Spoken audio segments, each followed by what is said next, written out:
श्री स्वामी समर्थ सगळ्या माझ्या क्यूट मैत्रिणींनो आणि श्री स्वामी समर्थ सगळ्या माझ्या दादांना. तर काय आहे ना, आता सगळेजण अक्कलकोटला आहे ना, सुट्टीनिमित्त आहे ना स्वामींच्या दर्शनासाठी येतात बरं का. आणि आता अक्कलकोटमध्ये प्रचंड गर्दी आहे. आणि काही बरीच स्थानं अशी असतात की काही भक्त आहेत ना आपले, त्यांना माहीत नसतं ना. जसं की बाळप्पा महाराजांचा मठ आहे, चोळप्पा महाराजांचा मठ आहे, खंडोबा मंदिर आहे जिथे पहिल्यांदा स्वामी येऊन बसले होते ती स्थानं, परत दर्गा आहे. अशी बरेच काही ठिकाणं आहेत जे काही भक्तांना माहीत नाही. आता जे मी तुम्हाला ठिकाण सांगत आहे ना, ते बाळप्पा महाराजांचा मठ आहे ना, तिकडे मी तुम्हाला घेऊन चाललेले आहे. आम्ही जो प्रवेश केलेला आहे ना, तो पश्चिम महाद्वार आहे ना स्वामींचा, तिकडून केला होता. पण आता तुम्ही इकडून पण प्रवेश करू शकता, जसं मी तुम्हाला आता या व्हिडिओमध्ये दाखवत आहे. म्हणजे स्वामींचा जो मुख्य मठ आहे ना, वटवृक्ष स्वामी समर्थ मठ, तर जिथून आहे ना स्वामी समर्थांच्या आरतीसाठी म्हणा किंवा दर्शनासाठी जी रांग लागते ना, जो मेन दरवाजा आहे, मुख्य दरवाजा, तर त्याच्या बरोबर समोर आहे ना हा मंदिरातला शेवटचा दरवाजा आहे. तिथून सुद्धा तुम्ही बाहेर पडून आहे ना बाळप्पा महाराजांच्या मठाकडे जाऊ शकता. आता तुम्हाला मी तो दरवाजा दाखवते बरं का. आता ही काही दरवाजा म्हणजे हे काही मी घरं वगैरे तुम्हाला दाखवत आहे की कुठल्या जरी तुम्ही रस्त्यातून आला ना तर तुम्ही बाळप्पा महाराजांच्या मंदिराकडे जाता. आता हे श्री वटवृक्ष स्वामी महाराज मंदिर यांचा हा शेवटचा दरवाजा आहे, म्हणजे मागचा दरवाजा आहे. आणि पुढचा दरवाजा जो समोर दिसतोय बघा तुम्हाला, तिथून तुम्ही प्रवेश करता श्री वटवृक्ष स्वामी श्री वटवृक्ष स्वामी समर्थ मंदिराकडे. तिथे जाऊन आपण तिथे आरतीला जातो, काकड आरतीला जातो, ते मंदिर. आणि इथून बाहेर पडलो मागच्या दरवाजातून की हे बघा, हे समोर आहे ना, मी तुम्हाला सगळं दाखवत आहे. तर तुम्हाला जरा कॅमेराची क्वालिटी माझ्या थोडीशी हे वाटेल, कमी वाटेल, कारण का माझा कसं रात्रीचा व्ह्यू आहे ना. आता हे शंकर रेसिडेन्सी आहे ना, तिथून आपण इकडंच असं उजव्या हाताने आहे ना, म्हणजे मंदिराच्या मागच्या दरवाजातून बाहेर पडल्यानंतर उजव्या हाताने, म्हणजे आपली जी बोली भाषा आहे ना तीच मी वापरते, उजव्या हाताने सरळ जायचे. पण आम्ही जे आलो होतो ना ते पश्चिम महाद्वार आहे ना, तिकडचा रस्ता, जिथे उटप्पी हॉटेल वगैरे असं साऊथ इंडियन हॉटेल आहे तिकडून. आता हा मेन चौक आहे जिथे हे देशमुख गल्ली, म्हणजे ह्या रस्त्याला देशमुख गल्ली रस्ता असं बोलतात. आणि हे गणपती मंदिर आहे कॉर्नरवर. तर तिथून आपल्याला सरळच जायचं आहे. म्हणजे आलो कुठून आपण की जर तुम्ही जर वटवृक्ष स्वामी समर्थांच्या मंदिराच्या मागच्या दरवाज्यातून बाहेर पडल्यानंतर उजव्या हाताचा रस्ता धरायचा आणि लगेचच तिथे चौकामध्ये गणपती मंदिर आहे. तर लेफ्ट साईडनीच आपल्याला सरळ, म्हणजे एकदम सरळ, कुठंही न वळता सरळ चालत जायचं आहे. तर आता हे बघा, आम्ही घरातले जवळजवळ आहे ना 7-8 जण निघालो होतो. त्याच्यामध्ये मी, माझी मैत्रिणीची छोटी मुलगी आणि पुढे ज्या 2 छोट्या मुली चालत आहेत ना गप्पा मारत, ती माझ्या भाच्या आहेत. आणि त्यांना एवढं छान वाटतं ना या अक्कलकोटमध्ये आल्या ना फिरायला, इतक्या आनंदी होतात ना त्या. आणि त्यांना माहित आहे बाळप्पाचा मठ कुठे आहे, म्हणून ते इतके चालत चाललेले आहेत निवांत.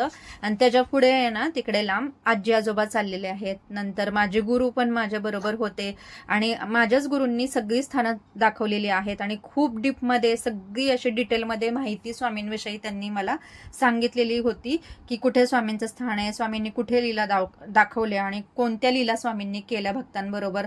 तर ते मी हळूहळू येणाऱ्या ब्लॉगमध्ये तुम्हाला सांगतच राहील. आणि खूप डीपमध्ये, म्हणजे इतकी त्यांना माहिती आहे ना सखोल, कारण का शेवटी कितीही केलं तरी ते गुरुच ना आपले. तर आता जाताना तुम्हाला हे स्वस्तिक ज्योतिष कार्यालय लागेल. मी एक छोटी ठिकाणं अशी तुम्हाला सांगत आहे, त्याच्यानुसार आहे ना तुम्हाला अंदाज येईल की आपण सरळ रस्त्यावरून चाललेलो आहोत. आता बघा, समोरून सगळी भक्त मंडळी जात आहेत, ते सगळी अशी गल्ली बोळातून फिरतायत, म्हणजेच, आणि ते सगळे बाळप्पा महाराजांच्या मठाकडे चाललेले आहेत. आता तुम्ही हे जर तुम्हाला डायरेक्शन बघायचं असेल ना, तर ही माझ्या 2 भाच्या समोर चाललेले आहेत ना ते. आता समोर गेल्यानंतर हे भारत गल्ली नवरात्र महोत्सव असं हे तिथे मंडळ आहे छोटंसं ते. आणि मी कुठंही वळलेली नाही, कुठलाही रस्ता मी चेंज केलेला नाही, हे तुम्हाला समजलं असणार आहे. आणि मी हा लाईव्ह व्हिडिओ बनवत आहे. जसं आपण कोणाला तरी पत्ता दाखवत, गावाकडे जर कोणा एक व्यक्ती आली ना, तर त्याला कसं गावाकडे म्हणजे पत्ता दाखवत चालत त्यांच्याबरोबर ते एखाद्याचं अमक्याचं ठिकाण, अमक्याचं घर दाखवत असतो किंवा पत्ता सांगत असतो. तसंच मी तुम्हाला एक साधं रॅन्डम व्हिडिओ तुम्हाला दाखवत आहे.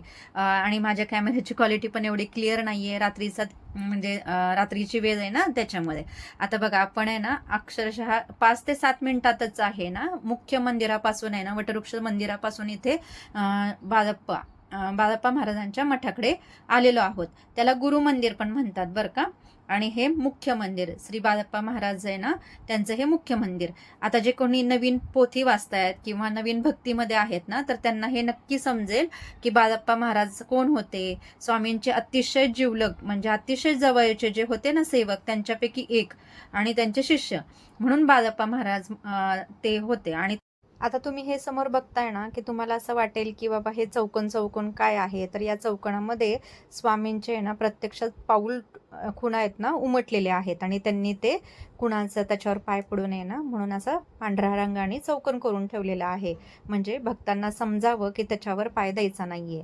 तर तुम्ही पण गेला ना तर तिथे म्हणजे दर्शन घ्या आणि दिसेल तुम्हाला तिथे पाऊल खुणा स्वामी महाराजांच्या उमटलेल्या. आता हे बाळप्पा महाराजांचं इतकं सुंदर आणि पौराणिक मंदिर आहे आणि बऱ्याच जणांना माहीत नाही की बाळप्पा महाराजांच्या मठामध्ये सुद्धा संध्याकाळी प्रसाद मिळतो.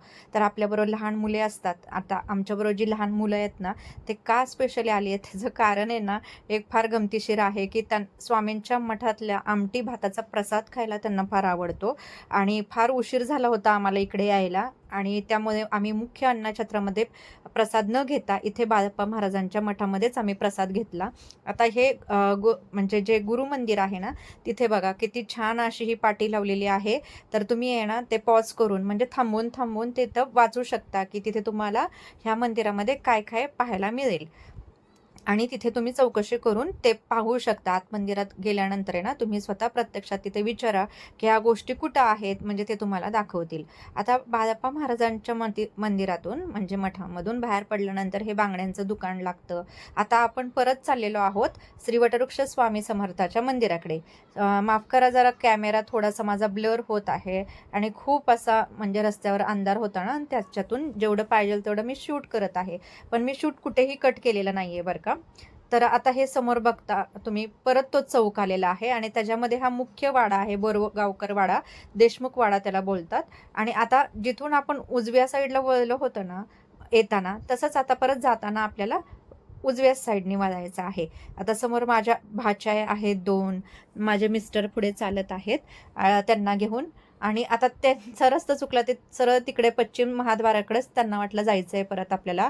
पण आपल्याला तिकडे न जाता येणार, आता स्वामींच्या मठामध्ये आपल्याला जायचं आहे आणि तिथूनच आपण भक्ती निवास यात्रा निवास आहेत ना तिकडच्या, तिकडे पोचू शकतो. तर आहे ना उजव्या साईडला न वळता आहे ना आपल्याला ह्या डाव्या साईडनी आहे ना सरळ समोर जायचं आहे.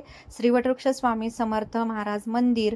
तर त्यांचा मागचा जो दरवाजा आहे ना मंदिराचा, तर त्याच्यासमोर ही गल्ली आहे ना, तर डाव्या साईडने आपण आत शिरलो गल्लीमध्ये. तर इथे आहे ना एक जुनं म्हणजे ग्रंथालय म्हणा किंवा शॉप आहे.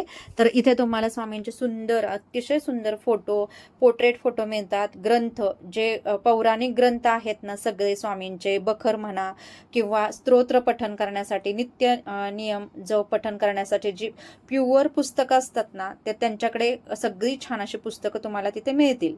तर आपण वटवृक्ष स्वामी समर्थाच्या मंदिरामध्ये प्रवेश केलेला आहे. तर हा व्हिडिओ तुम्हाला कसा वाटला तुम्ही कमेंटमध्ये नक्की सांगा आणि अजून काही तुम्हाला व्हिडिओ बघायचे असतील तर नक्की चॅनलला सबस्क्राईब करा.